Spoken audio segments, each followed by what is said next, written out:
ကျော်စိုးမင်းရှိန်ချောက်လို့ကြောက်နေတဲ့ကောင်တွေတကောင်းမှမပါဘူးနော်မင်းလို့စောက်စင်းမပြောနဲ့အနှစ်80 80လောက်တိဆောက်လာတဲ့မအားလာစစ်တပ်ကိုတောင်မှတော်လှန်နေတာနော်မင်းလို့စောက်စင်းထည့်ပြောနေတယ်မင်းရှိတ်လျှောက်နိုင်ကြောက်နေမဲ့ကောင်တွေတကောင်းမှမပါဘူးတော်လာရဲဘော်တွေကစမောဟိစမောဟမင်းတို့ဘလို့ပဲရှိန်ချောင်းနေရှိန်ချောင်းနေတော်လိုင်းရဲဘော်တွေကကြောက်သွေးတစ်စက်မှမပါလို့လက်နဲ့ကြိုက်ထားတဲ့အဖွဲ့ကိုတော့တော်လှန်နေတာပေါ့နော်မင်းတို့လိုစောက်ဆင့်မျိုးတွေနဲ့ခေါင်းထဲတောင်ထဲကိုတော်လိုင်းရဲဘော်တွေက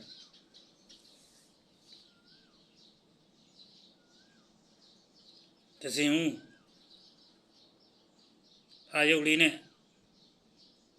မင်းအောင်လိုက်အာရောက်ဥပေးဟောင်ပေးနေရတာအေးဘာဖာသမမွေးရဆိုဖာရုပ်ပဲထွက်မှာဟုတ်နင်တော့မင်းအောင်လိုက်အာရောက်နင်တော့ဥပေးဟောင်ပေးနေရတဲ့ဟာနင်တော့ခွေးတွေဆိုတော့ခွေးတိပဲတိရတယ်နော်ခွေးတိပဲတိရ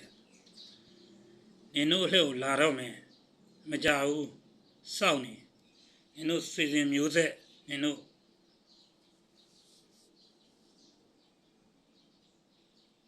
လှည့်ကိုလာတော့မယ်နော်ရှိန်လျှောက်လိုက်ပြူးလျှောက်လိုက်ဖြဲလျှောက်လိုက်နေအဲ့လိုရှိန်လျှောက်ပြူးလျှောက်ပြဲလျှောက်နေလို့ကြောက်နေတဲ့ကောင်တွေတကောင်မှမပါလို့တော်လှန်နေတာနော်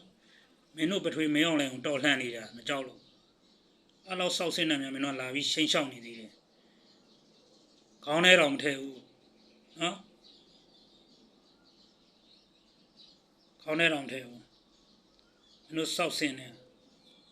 ဒါမင်းတို့စောက်ကြီးစောက်ရင်လည်းကျွန်တော်ဘယ်နားရောက်နေပြီဘယ်ဒီမဲ့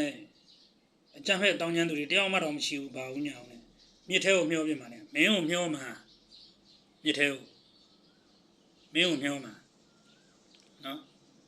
မင်းတို့ဆွေစဉ်မျိုးဆက်တမိသားစုလိုမင်းတို့မျောမှာမင်းတို့ဘောမတက်တိုက်အကုန်လုံးမျောမှာအရှင်မထားဘူးမင်းတို့တွေအကောင်ကြီးအရှင်ထားနေနိုင်ငံလည်းတိတ်ခါကြတယ်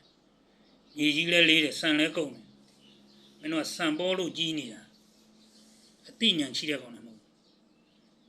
နော်မင်းတတိရှင်တကယ်ရှိတဲ့နေရာမင်းသွားလိုက်ပါလားအဲ့တော့မင်းပထွေးအားကိုးတွေနဲ့မင်းပထွေးရှိတဲ့နေရာမင်းသွားပြီးတော့လိုက်လွှင့်ပြီးတော့တကားကားနဲ့မင်းအဖေရင်းနေရှိတဲ့နေရာသွားလေမင်းသွားရဲလို့လား